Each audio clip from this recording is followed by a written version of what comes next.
Howdy, everybody. Here we are, all ready to take you down to Pine Ridge for another visit with Lum and Abner. Brought to you by the makers of Horlicks, the original malted milk.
Let's see what's happening down in Pine Ridge. For the past few days, Caleb Wehunt and his son Cedric have been busy constructing Lum and Abner's new store on wheels. The old fellows have been anxiously awaiting its completion to get started in their new business. As we look in on Pine Ridge today, we find Lum and Abner just approaching the blacksmith shop in response to a call from Caleb, stating the new store is about finished and ready for their inspection. Listen. Yeah, looks like they're closed up. Yeah, more like they took out to eat dinner is about what they did. Wait a minute, here's a sign on the door here. Yeah, that's where they're at. Gone to dinner. We'll be back in an hour. Oh, for goodness sake. Now we've got to sit here an hour waiting for them to open up. Well, maybe not. Might not be more than 10 or 15 minutes. Well, the sign there says an hour. Yeah, but it depends on when they left. They might have been gone for 45 minutes now. You mean it'd take them an hour and 45 minutes to go over home and eat dinner? No, Abner. They're more than likely to put the sign up there when they left. They mean they'll be back an hour from whenever they left. Well, how do we know when they left? Well, we don't, but how do we know when the hour will be up then? Well, we don't know exact. If they left at, say 11 o'clock, they'll be back at 12. At 12? Yeah. Well, they're just 45 minutes late then, right now, for it's 15 minutes to 1. 15 minutes to 1? Yes, sir. What do they think we are taking keep us waiting around here for an hour and 45 minutes in the boiling hot sun? They say they're going to be back in an hour. Well, they ought to be here. Abner, you're just getting yourself worked up over nothing. Well, Caleb telephoned up and said he had the store all ready and he wanted us to come over and look at it. Now, then, the place is locked up and we have to stand around and wait for him. Just keep your shirt on. They'll be back. Maybe we can get an idea how it looks through the window here. Well, ain't you saw it? No, not since yesterday. Never had the shells or nothing in it then. Yeah, there she sits in there. Hey, Granny, that's going to look nice again when we get it all painted up, you know it? Yeah, here, let me see. Let me look at it. Yeah, have to sort of hold your hand up there to shade your eyes. Yeah, this window's so dirty you can't see nothing. No wonder to me you don't wash it. Yeah, you've got to give your eyes a little time there to get used to the dark. Dark? Why, it's broad daylight. Yeah, but it's dark inside there. Yeah, but my eyes is out here. All right. Yeah, wait a minute. I can see it now. Yeah? Doggy, that's a big thing, ain't it? Oh, yeah. You're going to have plenty of room in there. Yeah? Well, I see he's got the porch built on the back end there. Yeah, it looks more like a store with that porch on there. Yes, it does, yeah. Be better if we had a hitching rack out there, but I don't reckon that'd work. We're going to move around place to place. No, somebody hitched their horse to that porch, we'd drag him all over the country. Yeah. I'd strike out to Odin and not even know he's back there. Yeah, see, that porch is going to be nice. I can sit out there and speak to folks while we're driving along, you know. Get me a rocking chair.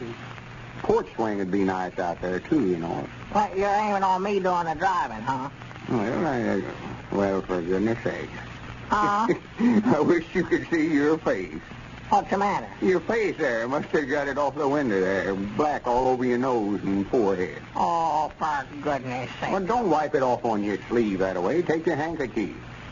Oh, here, take mine. Yeah, that's right. Wait a minute. There comes Dick and Grandpap now. Well, it's about time I tell you. Well, what are they doing coming over here? They can't let us in. No, but I told them to come over and see the new store. I was down there when you called me. Oh, And I told them we'd give them a ride in it if they'd come over. You aiming on taking it out this afternoon, huh? Why, sure, yeah. May as well take it out and try it and see how it runs. Yeah. Drive around town while folks can see it. Maybe that'll give them some ideas for a name for it, too. Yeah, sure. They'll advertise it, yeah. I don't know where I can drive that car or not so long. I ain't never tried it. Ain't never tried it. No, Adolf, that chauffeur I had, he showed me how, but I ain't never tried it out here. Well, this is a fine time to be bringing that up after we got the store built. Why wasn't you out here learning to drive the car while Caleb was building the store on it? Well, how could I have the car out driving around while Caleb was building a new body on it? Why you just let it go, let it go. Everything I say today, you try to start an argument about it. Well, I ain't trying to argue, Lum. I just want to I know... said just let it go. Now hush up about it. Well, howdy, fellas. Well, hello, Lum. Yeah, howdy, boys. Howdy. Say, Caleb has a new store already now, huh? Yeah, he called over and said it was all done. Said for us to come down and look at it. But the place is locked up now. The sign there on the door says he went home for dinner. Be back in an hour. Yeah, you can see inside there, though, if you look through this window right here.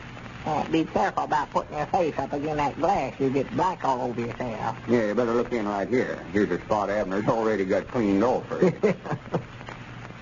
Say, by Jack, that's a big thing, ain't it? Yeah, it looks all right, huh? Yeah, Yeah, we had to make it big, so we could carry a lot of merchandise. Yeah, well, that's a lot bigger than I thought it was going to be, though. Move over just a little, Richard. Let me take a look here. Oh, sure, yeah. Excuse me, Grandpa. Yeah, that's looking all right. Looks like he's about done with it. Yeah. Looks just like a regular store, don't it? Yeah. Fella never would think about it having wheels on it unless you just look down there at the bottom. No. Well, there's one nice thing about having it big that way. If we ever do decide we don't want to travel around over the community with it, we can just take it off them wheels and then look like any other store. And if we was to break down summers, why, we can just stop right there and have a store. Just wherever you are, huh? Granny, that just reminds me, too, Abner, we'll have to be awful careful where we're going. We don't want to drive out in no field or nothing. Might break down out there, and that wouldn't be no good place to run a store. No, it'll be about our luck. If we break down between Fair and Olden, it'd be right on top of old Piney Mountain there, where nobody don't come along about once every 3 days. Yeah, and don't ever kill your engine in none of these creeks we're crossing either. Or on a hill, Abner, if you ever get that thing to backing back down the hill, don't tell him where he will wind up. Yeah, might have a store upside down. Yeah, wait a minute. There's something Cedric. Yeah, good. Hope he's got the keys to let us in. Yeah, well, we'll just take her out and see how it runs. Hey, you fellas can go with us. Have the first ride on our new store. Yeah. Think you'll be able to drive it all right, Abner? Yeah, thinking so. I ain't never tried it. Well, here's Cedric now. We better let Cedric do the driving, Abner. He's used to it. He's the one that brung it over here. Oh, yeah, he can drive it all right. Cedric can, yeah. And where Caleb's at. I don't know. No telling. Hey, Cedric, have you got the keys to the shop here? Yeah, whereabouts is Caleb, Cedric? He ain't done eating yet, but he sent me over here to let you in and see Well, the good. truck. We've been waiting here an hour and 45 minutes. An hour. Yes, Mom, we ain't been going very long, I don't think. Let's see, I believe this is the key right here. Paul that brings him down himself. I don't know why Caleb goes to all the bother to lock his place up. He hasn't got anything in there that anybody wants. I reckon he feared somebody will slice his anvil. Or the Bella. Well, as long as our store's in there, it's a good idea to keep it locked up. Somebody steal our whole store. That would be bad if you drive the whole store off somewhere. There you are. Yeah, go ahead, Nick. Hot in here. Yeah, it's this tin roof. The sun beating down on that tin. It's hot that way. Hey, you better move them sawhorses and all that stuff out of the way, Cedric, for we want to come right out through here with it. Yeah. Ain't that a dandy? We'll paint the name of it. Whoever wins the contest will paint the name of it in big letters right across the side of it there. Well, how are you going to get it out, Lum? Well, we'll drive it right out through there. Well, I'll swan to goodness. Well, what do you know about that? Well, what's the matter? What you all laughing at? Why, Caleb, the big goose has built it inside here, and now then we're going to have to tear the whole blacksmith shop down to get it out. Well, I'll be dead blind. Well, it looks as though for the present, Lum and Abner's store on wheels will have to limit its travels to the four walls of the blacksmith shop.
This is Carlton Bricker, speaking for Lum and Abner and Horlick, who now bid you all goodbye until tomorrow at this same time.